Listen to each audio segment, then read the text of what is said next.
Morning, Kevin here, and I've just set out on another walk again round my town of Midhurst in West Sussex. It's a drizzly, miserable day so far, but I'm just heading down Chichester Road, which is the old 286 that still cuts through the old part of the town, and then back up along here, and this is the road just in front of me. But I'm heading towards South Pond in Midhurst. I want to keep walking. I've entered the usual walk 1,000 miles in a calendar year. Last year I failed miserably, but I want to try and achieve it this year. And you've got to average about 2.75 miles a day. I think I'm slightly ahead, so just under 3 miles would be good for me today, but it'll probably be longer as they usually are. But I only got into this, this is my 3rd year, by my friend Mark English, who did this the year before last. So I want to try and keep this up and try and get to 1,000 miles. Last year I was doing very well. I was going out walking every day during the first part of the pandemic and the lockdown from March, and one day I just woke up and I thought, do you know what, I can't be bothered. And I really did virtually stop all my walks from that point onwards. Solo walks, that is.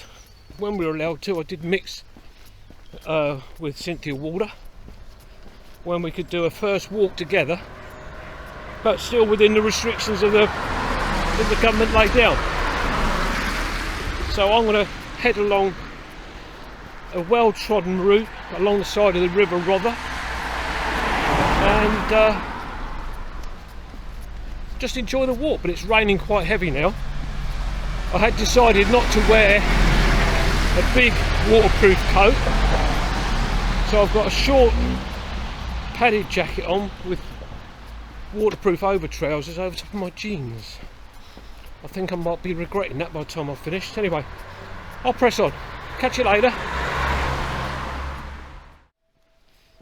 Well, I'm now walking, or I've just walked through a place called the Wharf, and as you walk through you've got these industrial units here and offices, but just here is this lovely bridge which takes you to those Cowdray cottages, which are just over there with the yellow painted woodwork. But the stream that's running through here, that is the water that comes from South Ponds, and then it joins up with the River Rother just over in front of me. But just here, this bridge which goes over to that way does lead you to other footpaths, and you can walk from there out through to West Lavington, and that's quite a nice walk because you go along, I think it's called King John's Walk. Again, that follows the River Rother right along, and it comes out onto the back entrance of Cowdray House. But just in front of me, that is St Anne's Hill. Again, a very well trodden footpath and walk by me. So I'm just going to press on round this way and walk round Cowdray Ruins again, or past it I should say. I'm now on one of the corners of the river, and here's the River Rother right in front of me. But just over there in the field, and I don't know whether you can make it out or not, there's an egret, a white egret, that was at the edge stood at the edge of the river just as I came down around a corner, but as soon as he heard me or saw me, he took flight over into the edge of the polo fields over there. So as I say, I don't know whether this picks him up or not, but that's where he is, just on the edge there. The water on this corner is flowing quite quickly, as you can probably see by the ripples on the water. I'm just about to go through this new kissing gate, which you can tell nobody is handling. They're just using their feet on the bottom of it, as you can see. But coming out now, I haven't got my walking pole with me today, which I had day before yesterday. I've got a slightly iffy hip, right hip, and my osteopath has told me, just keep using it, Kevin, just keep using it. And I trust Martin with his advice, but I don't know if you can hear this, it's very, very squelchy underfoot. But going back to when I was 28, I injured my right hip quite badly playing football one Saturday afternoon, and I didn't hear it, I felt it, but the guys I was playing with said, you should have heard the horrible crunching sound from the the horrible crunching sound that came from my hip. I was laid up for about, I think, 6 to 8 weeks. I had to be taken up to Royal Surrey Hospital and had x-rays and scans, and I'd torn and pulled all the muscles and ligaments all around the right hip joint. So I did quite a good job of that, but that was the last football match I ever played. I love my football. I used to play twice a weekend, Saturdays and Sundays, but my wife had not long had a baby then, and I thought, do you know what, I can't afford to do this. It's alright for these professional players getting thousands and thousands of pounds a week. For me, it was just a sport I loved. So that was my last football match when I was 28, and I'm 67 now. So anyway, just coming up to another bridge which crosses the causeway from Millers Town to the ruins, and the ruins is just in front of me there, as you can see. Well, I'm just passing Cowdray Ruins again, as I have done many times before, but just here, this is the Cowdray Heritage Trust buildings, which are lovely, and we've got the grain store just there with the upturned mushroom supports, which are fantastic. And as you can see, timber frame building underneath a tiled roof, and that's the supports just there. And as you can see, it's all infill brick all the way round, with Georgian style windows there, but the timbers have been bad nick. But over here again, I've filmed this so many times, we've got the ruins, and the tower in front of me at the base, that's where the old kitchens are, but you can still get into the roof and the top up there because they've got a weather station up there. They're absolutely beautiful. And the cottages to my right are the old workers' cottages with the leaded light windows in, with wooden frames.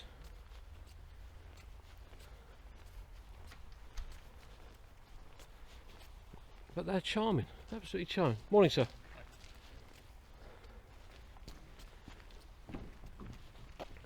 But as you will see on all the cottages, they've got numbers above all the doors. This one's the laundry cottage.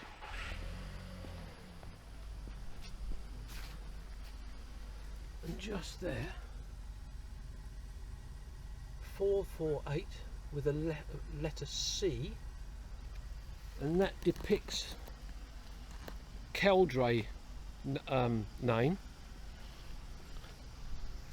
But as you can see here, there used to be perhaps a window just there, and then again just here with a brick mullions round an arch. So you want that, but that's the entrance there to the old kitchens. Well, I've moved on a little bit further. I'm away from the Cowdray Ruins now, and away over here are the Lawns polo fields, looking very muddy. But as I came through past the ruins and the lovely cottages there was two gentlemen by this very flash looking motor car, and one of the gentlemen had a really long, beautiful looking coat, and I think it was cream in colour. You wouldn't want to be walking out around here in that. But after I'd gone past them some distance, I suddenly realised that they would have been in part of the shot that I did of the cottages. And just as a courtesy, I walked back to them and I said to them that I'd suddenly realised that they were going to be in the shot as I was filming, and I just said to them that I apologise, I hadn't thought about it at the time, and had they had any objections to me or to them being in the shot, and they said no, not at all. And the gentleman with the coat on was a black man, very finely turned out, and I think he was American, and he was having lots of photographs taken of him in the coat. So yeah, that's going to be interesting. I don't know, I didn't recognise him at all, but they were both very well spoken, but very polite, very nice. But as I say, I just felt it was a courtesy to mention that they were in the shot, and if they had said we would prefer not to be in it, I would have edited them out, and that's what you have to do when you're doing vlogging. It's the same as if you go anywhere near a school and you inadvertently get some children in the shot, which you don't mean to do, but again, I would edit those out. So yeah, I'm just going to press on past this lovely oak tree, which is one of many on Cowdray Estate, as I've said before, that are now fenced off for their protection.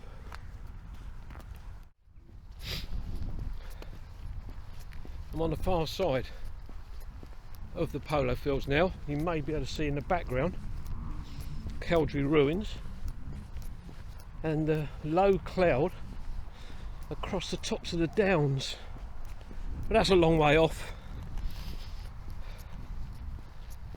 I hate, last year during the first lockdown I really struggled, being away from all my family and friends, only seeing my daughter and grandson through my sitting room window. And we're a very tactile family, you know, we hug each other, even my son, give a man's handshake and then a hug, and that was very difficult. But we're in lockdown 3 now for at least 6 weeks. There has been a suggestion by Michael Gove that there has been discussions within government. This could go on until March, unless the figures dramatically change with infections and hospital admissions.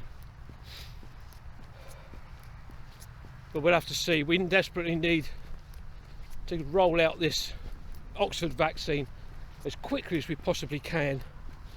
I'm in group 5, and what they're classing as the most vulnerable are down to group 4. It's typical, stops just above my group. But of course it's all down to supply as well. But fingers crossed it'll all be, you know, okay. Thing is, the government, doesn't matter who it would be, Conservatives, Labour, they would be damned if they do and damned if they don't. So we've just got to get on with it. But today, now, I feel as though sometimes I describe it as Billy No Mates. Today I feel like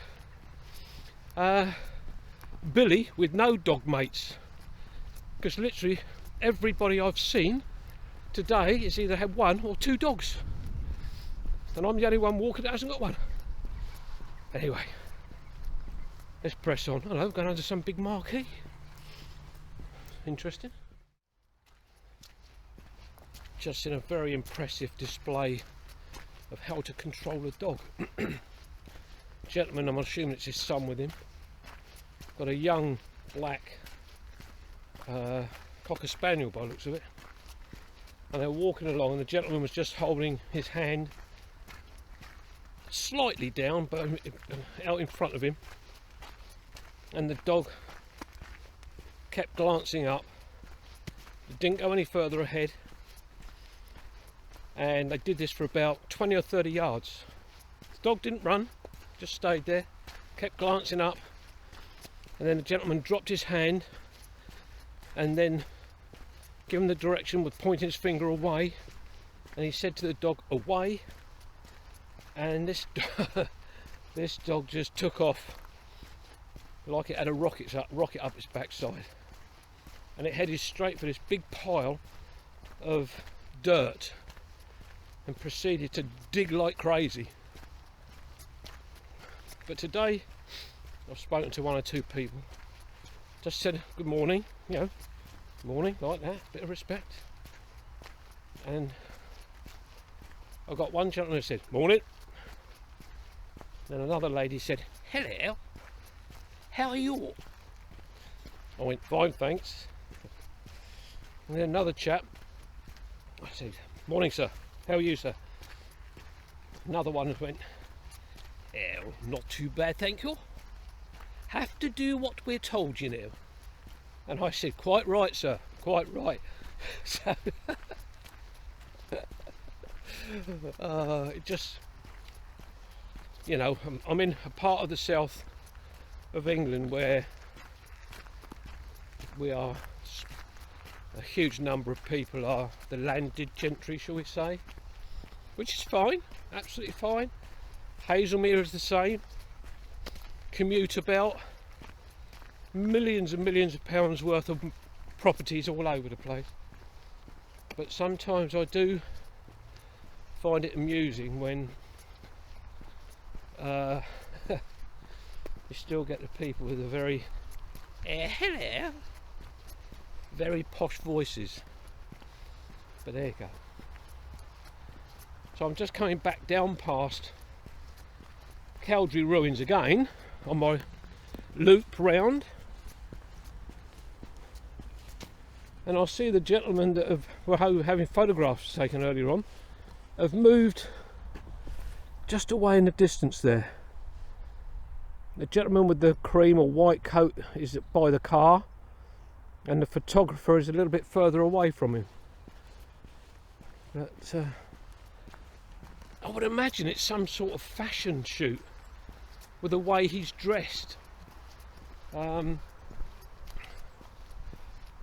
would, unless you're in London, I don't think you'd go out for a day trip out dressed the way that gentleman was.